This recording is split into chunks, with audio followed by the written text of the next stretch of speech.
What's going on, ladies and gentlemen? I hope you guys are keeping well. Today we're going to be talking about one subject that I know has a lot of wrestling fans going above and beyond in hatred and frustration, and that he's turned his back on us, and that he was always willing to go back to them, and he never cared about us, and so on and so on and so on and so on. Oh my god, ladies and gentlemen, we're going to talk about Cody Rhodes going back to WWE today. Welcome to the Crossface with Costin.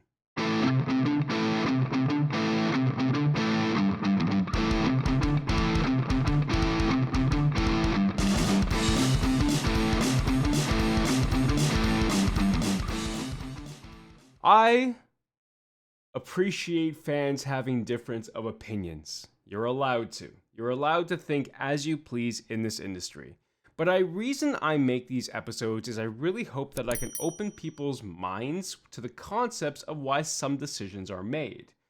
Cody Rhodes, when he left WWE, he left under pretty questionable terms, depending on how the character creation was at the time, depending if he was happy, which we know he wasn't. There was a lot that he was doing with the company that just didn't really suit what he really wanted to be portrayed in the company as.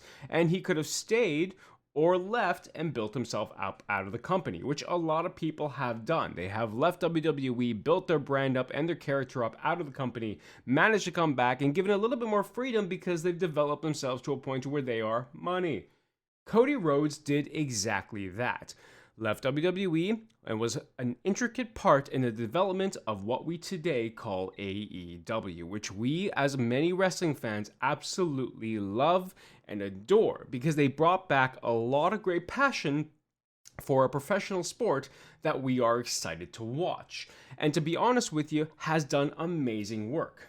And I know a lot of people really hated Cody Rhodes for leaving there and then signing up with WWE, specifically because he talked so badly about WWE on so many occasions, maybe not specifically mentioning them, but it was a little bit of tips and tricks here and there, or sidestepping his words. But regardless of that, we know who he meant, because we know he had a negative experience with the company. But you gotta also look at it this way.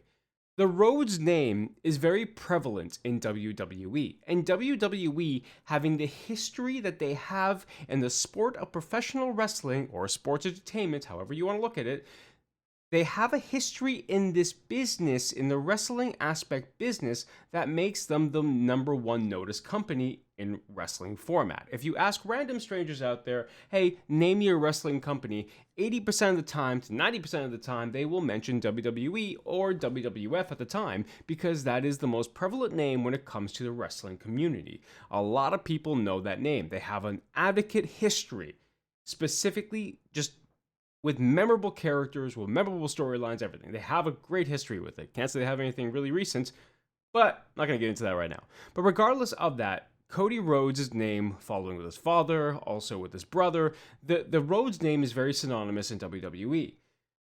I could imagine how upset he must have been leaving the company in the way that he was being portrayed at the time. It wasn't necessarily the best portrayal of a character, specifically one of his nature. So what he did, left, developed AEW, built himself up in the AEW brand, had a crazy amount of great memorable moments, great memorable matches. We know and we can see and we've seen that the guy can deliver.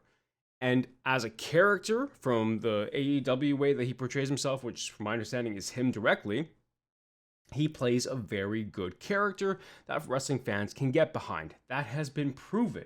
We've seen it.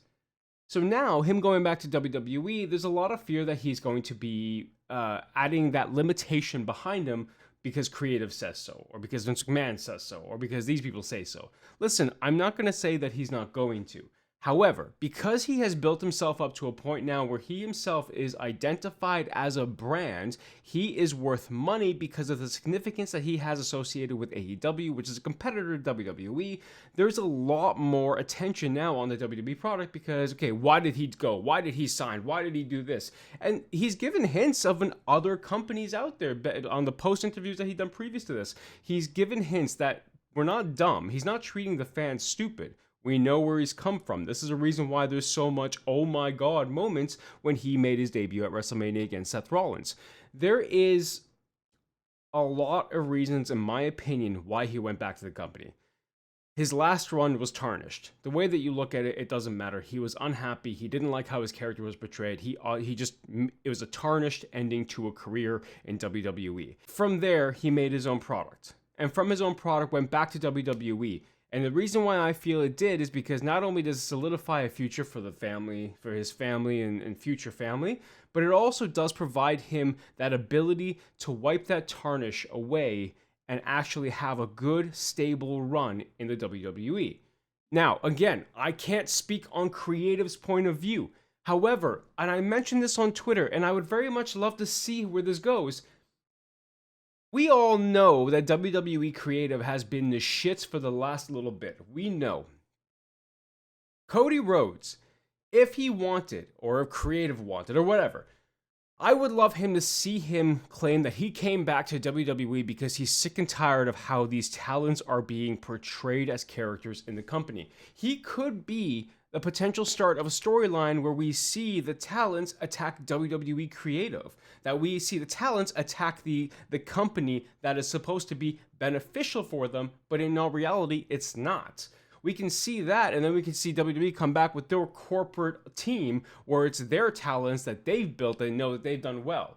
Like Austin Theory would be one of them. You'd have John Cena being another one of them because he's a very corporate guy. But a lot of these corporate talents can come forward. So kind of having this concept where you have just this back and forth between characters who can now start identifying and portraying themselves on WWE TV and pretty much going against the man, which we've seen previous to this. Like, I feel that his addition to WWE, in my opinion, could work very beneficial because he comes into the product a very different mentality because he's an individual who has grown another company that is a legitimate competition for WWE right now.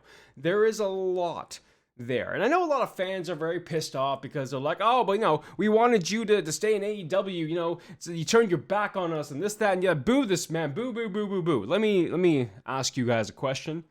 Didn't you guys, for God knows how long, demand that Cody Rhodes turn heel? Didn't you guys, for God knows how long, boo this man consistently on his own products? What more of a dick move can this man do than going to WWE? This is the heel move of the century. He literally left the company he helped build to go back to another company that pretty much this one was made due to that one's lack of creative, and fans were like, oh my god, we love this company that you made, stick with us. And the guy's like, you know what, I'm going back because fuck y'all.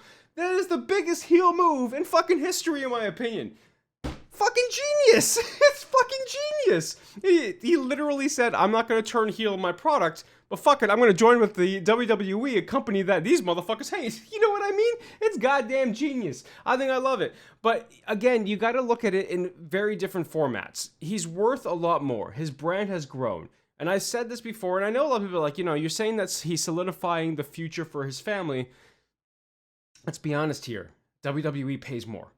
WWE has the bigger contracts. They have the bigger stages. AEW has remarkable stages, remarkable contracts. I don't know what their dollar value is. I haven't really looked into it. But I will be honest with you, I don't necessarily think they're at the same level as WWE. But regardless of that, I'm not saying they'll never get there. I'm just saying for the time being, if he could get himself a good contract, which by the way, we don't know the terms of. We don't necessarily know if this contract has terms of he's getting complete, total creativity on his character. We don't know this contract has a certain type of storyline leeway that they're going through where like, okay, this now covers this storyline, which we're going to go against this company and this company. Like, there's a lot of unknowns, but a lot of people are just upset with him going there. And I get it. I get from a wrestler's from a fan point of view, I get the frustration of Cody Rhodes signing with WWE. But guys, look at it this way. If he could potentially bring some decent change to that product, some decent input from building another brand to this one now, if it can spew storylines that you guys would be excited about the talents who are now coming out actually as being themselves as where they were on the indies and saying, you know what, fuck WWE, fuck creative who gave me this goddamn script. Imagine having a talent come to the ring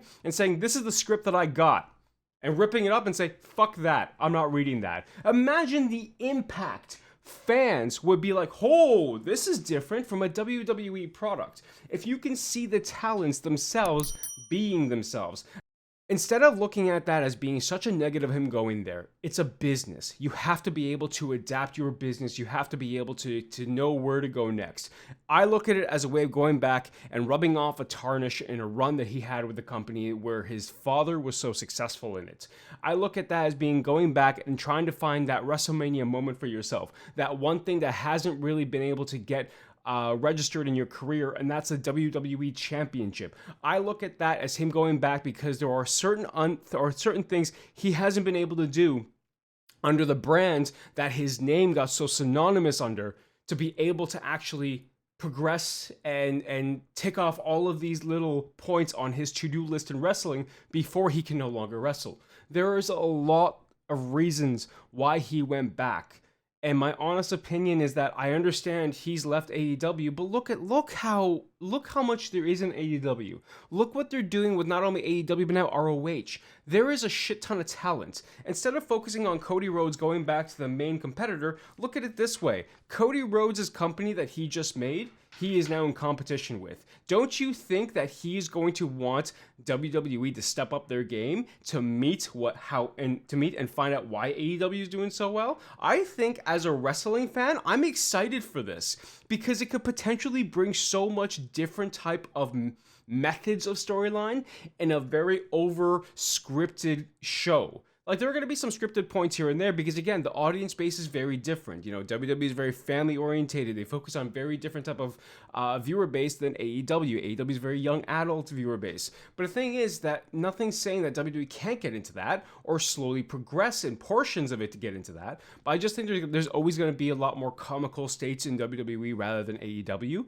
And again, I'm not trying to justify that WWE's product has been the best. I haven't watched their product. This was probably the very first WrestleMania I have missed in God knows how many years, all right? So don't misconstrue what I am saying as me saying that I would never like this product, or this product always sucked, or that I'm really behind this product. It's not that I'm saying I'm behind this product 100%, because I've seen the downgraded product for myself as well, and I got bored of it, hence why I went to AEW. But all I'm saying is that there's potential there for this to bring forward a lot of good storytelling development, specifically because Cody's now coming from experience of developing a company.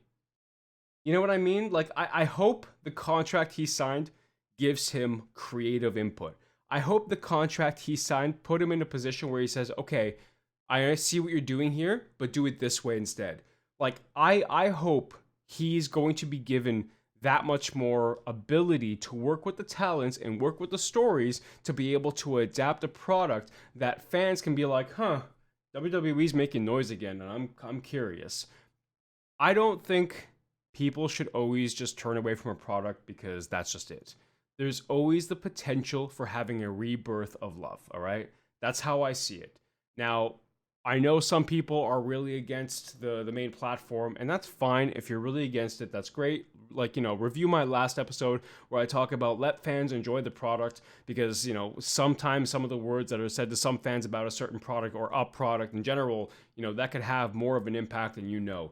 But regardless of the situation, know that he is there now, and I hope, and I keep my fingers crossed, that by him being there, it brings forward the potential to have a product that other fans can be like, all right, I'm liking that. There's been a lot of people online who are liking the new Edge and, I completely forgot his name, the Brood 2.0. But there's a lot of people who are commenting about, some steps that WWE's taken that is intriguing, and that's great. That's fucking phenomenal. And I find AEW themselves just keeps outputting amazing shows week in, week out. And now with the ROH brand behind you, now with like Samoa Joe behind you, it's like there's a lot of great people in these companies right now. WWE's problem is just too heavily based on being scripted rather than allowing creative freedom. And I think that's one of the limitations that they definitely are experiencing. And if Cody Rhodes can be a big factor in saying, let him talk or let her talk, I think it would be phenomenal to see what his input, because he has such an adaptive history now where not all the talents, when they've left the company, have come back, developed their own company and come back. You know what I mean? He has now gotten the ability to say, hey, no, I developed a company, helped develop a company, and bring it to a point where it's your competition. Let me help you. And I really hope that this is where we're going, because as wrestling fans, we win. Again, as wrestling fans, we win. We see amazing competition. We see amazing matches. We see amazing moments. We see moments that we just want to love wrestling again. And like I said, you have all the rights to enjoy one product over the other. But in general, as wrestling fans, we win. That's all you need to know. But ladies and gentlemen, I'm going to leave it here. Thank you again for watching. I hope you guys enjoyed that. If you did, please do me a favor, leave a like to the video and a sub to the channel. Elite POV, we come at you on Thursdays talking about Dynamite. We also come out to you with Good Morning Saturdays. A lot of great Patreon exclusive stuff as well. Highly recommend you guys check that out. You guys can find me on social media at Heel Please, PLS Heel. And you guys can find me on Twitch at twitch.tv/Heel Please Heel, where I stream games and my own EFED and everything of that nature, because we have our own EFED and championship, which the microphone is now blocking. Thank you, microphone. There we go. But ladies and gentlemen, thank you so much for watching. I truly appreciate you. And remember, as always, stay humble, stay loyal, be a fan of wrestling, and be a fan of life in general. Thank you guys so much for being here. And I'm out.